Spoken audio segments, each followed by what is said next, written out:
right, and welcome back. As we said earlier, we have still with us Honorable Orlando Habet, who's the Minister of Sustainable Development and Climate Change. Thanks for staying with us, Minister. I want to touch a bit on one of our they say international agreements, and that has to do with Sustainable Development Goals. We are partners in those goals as much as other nations across the world. But when we look at Belize's assessment of those goals, how we've progressed, where all of those goals are concerned, what's your assessment? So in 2017, Belize produced its first voluntary national review to the United Nations. As a matter of fact, it was the first in CARICOM to produce its report. And this year in July, we presented our second voluntary national review report.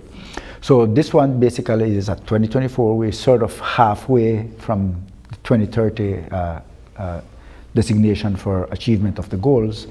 And while we have 17 sustainable development goals, there are like 169 targets within those goals. So what we did was to hire a consultant to come in to do the report for us, but we started doing the consultations, collecting the information, looking at where that information took us in the analyses to see where we were on target, where we were moderate, and where we are still deficient with a bigger gap. And so that report is compiled in what we term the Belize Voluntary National Review 2024. We did our presentation in New York in July at the United Nations.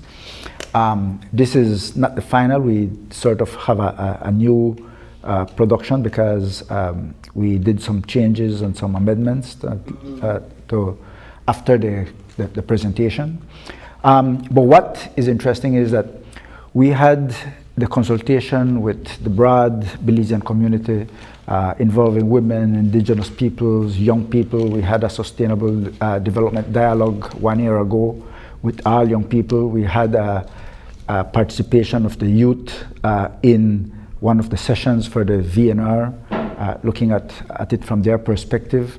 As a matter of fact, the thematic area here was won by a young person, so that is within the report.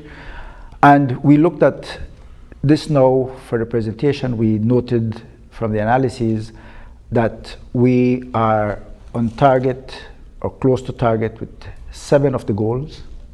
We are moderately on target with 8 of the goals, and 3 of the goals which we still need to do a lot of work. When we look at the issue of no poverty, which is goal number 1, difficult to achieve no poverty, right? But we have made significant reduction. And the report indicates that in the incidence of poverty, we have had at least a 10% reduction in the last 3 years. But in the intensity of poverty, only about 0.8%, which means to say that even though the number of people in poverty has reduced, the intensity or the stage of poverty is still there, which needs to be addressed. Important though is that the government during the past few years has increased its attention to poverty reduction, to try to achieve zero hunger, which is another one that is difficult to achieve. But in terms of social protection, we have done a lot. In terms of putting more monies, so the entire program is called the Public Service Investment Plan, right? PSIP. And that basically comes from monies that are allocated under Capital 2, which is government monies, and Capital 3, which is loans and monies coming from other institutions outside. And put together, those monies go to improve transport, access, roads, water systems, health system. We know that, for example, in health, we have spread out the NHI to all districts except for the Cairo district, which comes into effect in 2025.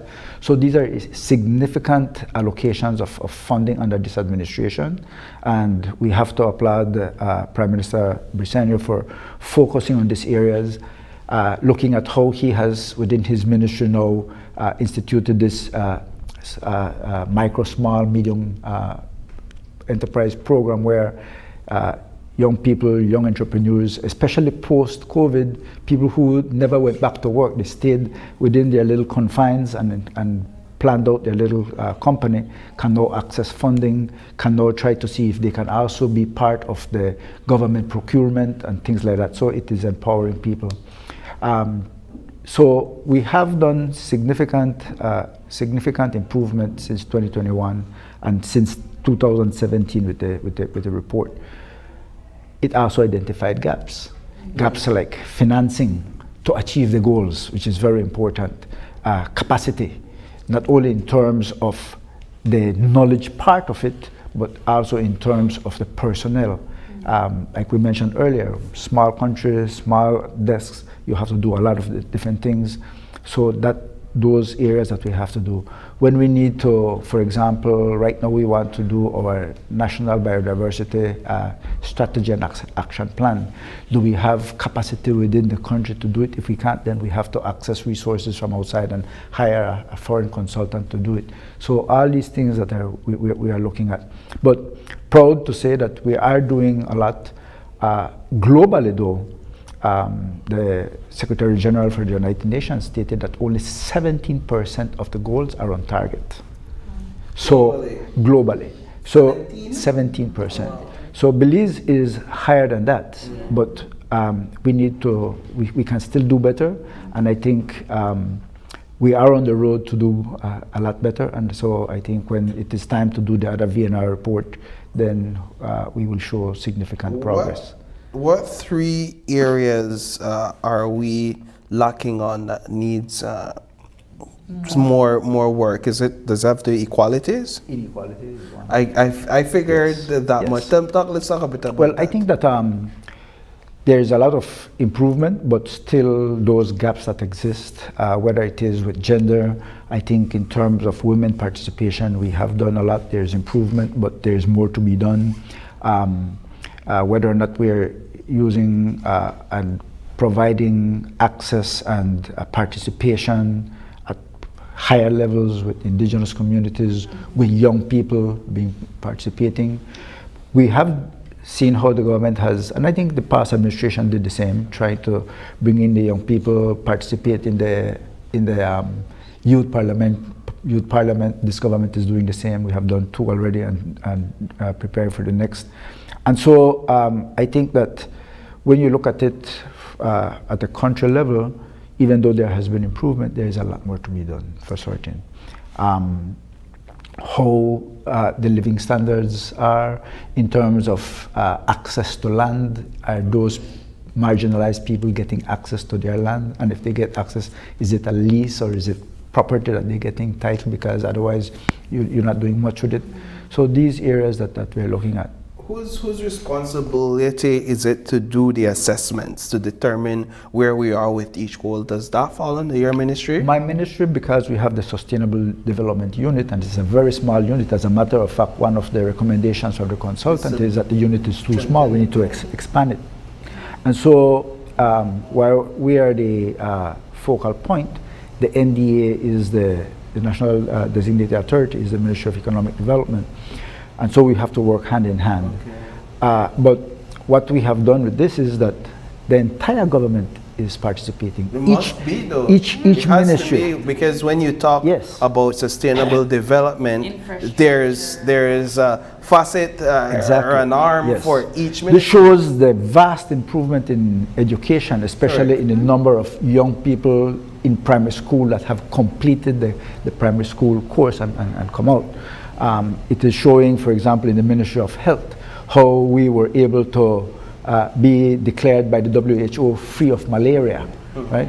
And so it's the all of government in terms of energy, how the Ministry of Energy has now been working on trying to reduce fossil fuel consumption for energy, going electric, the issue of digitalization. Because digitization is very important, not only because it improves efficiency, but it improves accountability and transparency. because you reduce the incidence of corruption. So your office is in line in overseeing that all of these SDGs are being done. There is progress here. You're facilitating that. You're writing the VNRs. But I want to switch things over a little bit. We've been talking a lot about sustainable development, land policy, and so on, but we haven't really targeted climate change. And we've been having a very active hurricane season this year. Thank God, Belize has not been greatly affected by any hurricanes yet. We're still in the season. We have till November.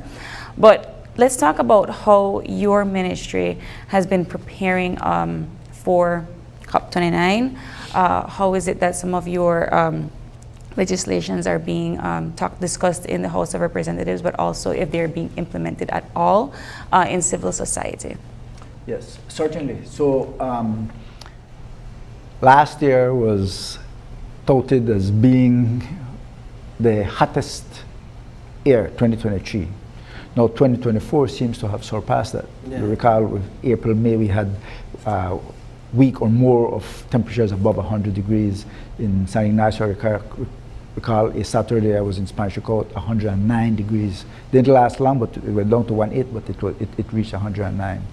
This has affected our food production, affecting our water systems and water production for agriculture, for human use. So we are being affected. Now, as you mentioned, with the increase in the number of storms and how it is affecting us, we are seeing that we are now less, even though we are prepared in terms of technical preparation and knowledge, but we are not prepared in terms of preventing it, because it will be difficult to prevent. So the conversation now goes to COP29. Last year, COP28, one of the salient points that we were able to achieve was the loss and damage fund to be established.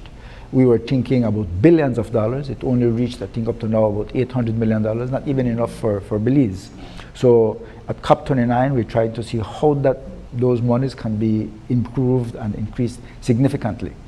The assessment of the climate change in terms of where we were going and what was done before, called the GST, which is the global assessment for climate change. Gaps were identified and see how we can work on those. The most important thing for us in small island states is financing. And the most important thing for us to address for that financing will be adaptation, money for adaptation. In mitigation, we're doing our part. We are already a carbon sink. We don't have to do much because our emissions are small. We want the bigger countries to do more. It is estimated that if things do not improve significantly, we will not achieve the goal of 1.5 degrees. It is already looking like 1.5 now, or close to 1.5 now, and will be closer to 2 or more by 2030 if we don't do the right thing. So we need the bigger countries to do their part. We are now in the preparation of our third iteration of our NDCs, the National Determined Contributions, and again, those need monies for implementation. So it doesn't make sense to do an ambitious NDC if we cannot fund it. For this COP29, I have been designated or asked to lead CARICOM in the area of finance. A new area of finance that we are addressing is called the NCQG, which is a new collective goal for financing. We've heard about $100 billion that is being touted out around, that we need to achieve that. It wasn't until last year that they told us that in 2022 they achieved the $100 billion. If that is so, where is the information? Where is the transparency on it, the accountability on it? Where did those monies go? We know that a lot of the monies went elsewhere. Yeah. The Latin American, Caribbean countries got a small proportion of that. Within that, CARICOM, which is Caribbean islands, got a smaller percentage. We got, for example, from GCF, the Green Climate Fund, only about 3% came to Caribbean islands, including Belize. We need to step that up. So what we are asking for is to be able to increase that funding, and according to the Paris Agreement, Article 9.1 says that that money is supposed to come from the developed countries to the developing countries. They are saying, let's spread Even into the developing yes, into the developing countries. Let everybody contribute. We are saying, well, maybe the emerging countries like Brazil, which is large, China, which is large, they can't be grouped with us. We're too small. So let them contribute some, but the more developed countries who have called us the majority of the emissions, for them to contribute more. Yesterday I had a meeting with the leaders of AOSIS, the Alliance of Small Island Developing States, our Ambassador Felsen from New York. And so I am also going to co-chair the issue of financing for the entire AOSIS region. It's very interesting that these are the conversations, Minister, because we just had a Hurricane Beryl basically obliterate Grenada. We've had all of these other hurricanes that have destroyed other small island states. And then, of course, Belize had its high rate of forest fires this year that destroyed the south and the west. So if those funds are not being properly distributed to the small island states that are being greatly affected by climate change, then how are we going to continue to progress to reach to 1.5? Right. So for us, we have to look at trying to get the financing from the developed countries. We are asked to do our part, and we are doing our part.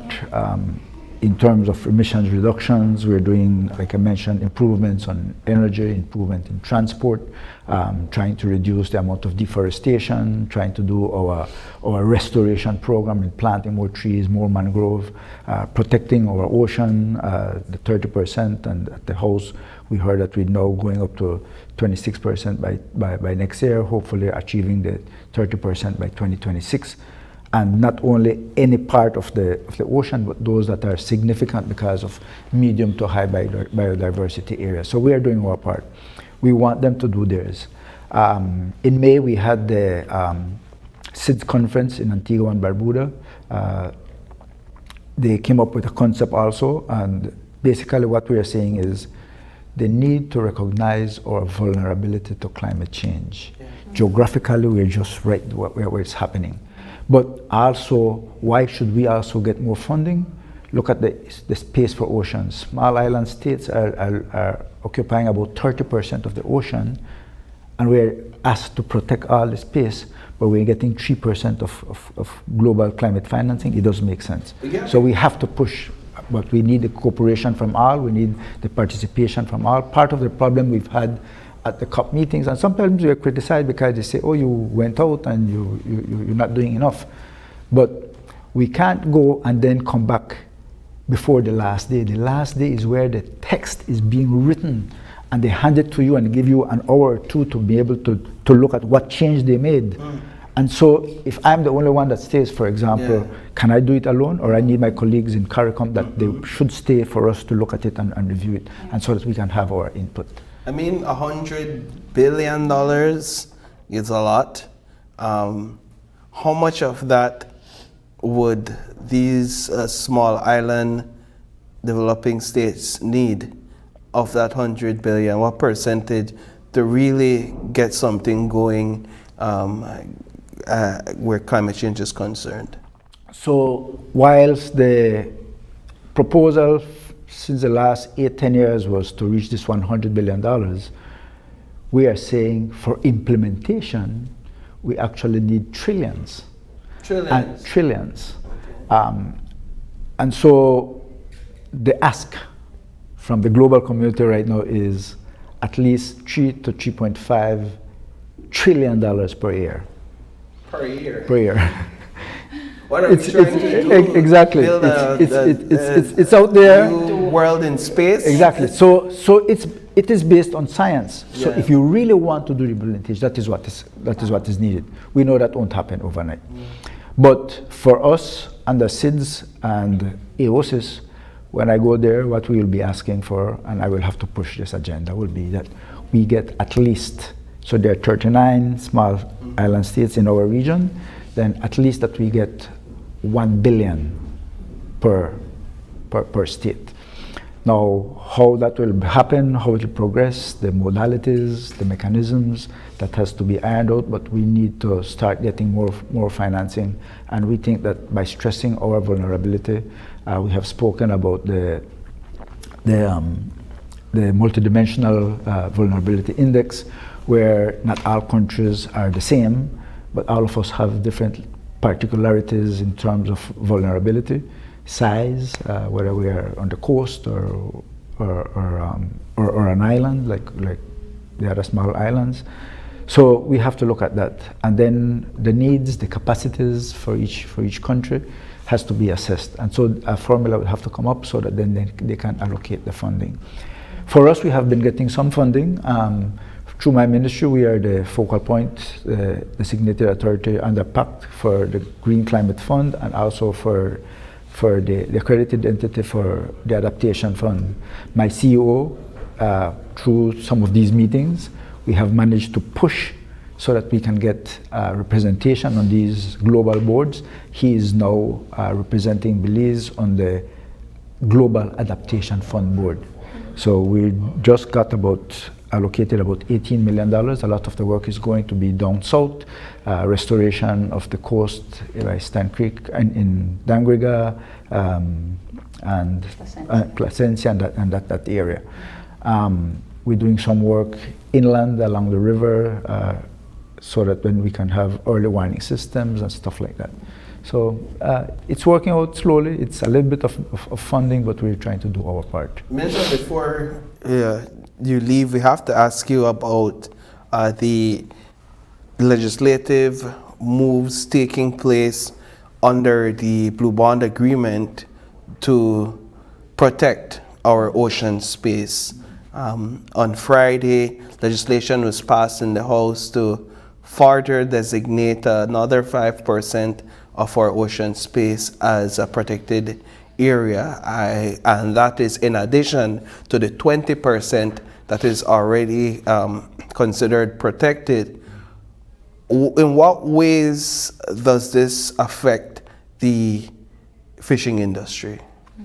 So let's start with saying and recognizing the fact that we as a country have agreed that we will do our commitments for the 30 by 30 agenda. So 30% of our ocean space to be protected by 2030, 30% of inland territorial areas protected by 2030, which we are above that already, 39-40. So we were about 17% in global space, in ocean space protection. We are now 2021, and then we're going up to about 25-26% with the other 5%. And then we still have to complete the commitment by 2030 to get to the 30%. So this is just a part of that commitment that we have. Important though, because a lot of the protected area within the ocean space is what we call medium level biodiversity, and we have about 7-8% of high level biodiversity here. The coral reef, areas that we have a lot of fish. That's high level? It's high level. But the fishermen have reason to be concerned, because if that is where their livelihood came from, and now you're saying you can't come and fish in here, then they have to be concerned because of our livelihood. So it is onerous upon the government to try to assist in finding alternative means of livelihood for these people. On the long term though, it has been proven that when you leave the fish, or by designating these protected areas and no-take zones for a period of years, then there's a quick and fast and multiplier effect propagation, so that then they start moving out of that protected zone and coming into where they can continue the fishing. So we're hoping that happens. But on the other hand, for tourism purposes too, then there is an increase in tourism, you have more tourism income, so we have to see if maybe some of these people can be involved in the tourism. And the fishing can be maybe redirected, that maybe you don't fish for consumption totally, but you could do fly fishing and everything else where the fish is returned back into the ocean. The tourists pay to catch the fish and put it back, things like that. But what do you have some fishermen that practice sustainable fishing? Would it be considered that if they are able to fish in a sustainable way, to still have fish for consumption, if that would be able to happen with the new policy? Zones. Yeah, well, I think the fisheries department is looking at that. They have to be able to have a way of measuring the amount of fish, for example, and then saying, well, listen, on a yearly basis, similarly to how we do conch, that there is an increase in conch production right now. So is that the same thing that can happen with fish, and then you can fish a certain percentage or a certain size? Is there a season and things like that you can do, so that then you can allow the fish to continue propagating, and then that you can look at. I imagine monitoring that is also a tedious process. Exactly. But, Minister, we're almost out of time, so I'm going to use this time for if you have any final words for our viewers this morning before we leave. Okay. Just to mention also that in terms of the VNR report, we also reported that Belize has also not only signed the agreement but ratified the Escazú agreement, which looks at environmental justice. We don't have the problem as yet where people who are against the environmentalists are trying to hurt you, kill you, whatever it is, but it is there. But in terms of, it also allows us, or anybody in the public, to be able to get information. We have that information going to go public on the internet for accessibility.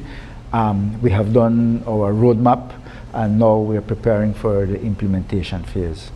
On the ocean side, Belize also was the first within CARICOM to ratify the BBNJ for those biodiversity areas for protection beyond national jurisdiction.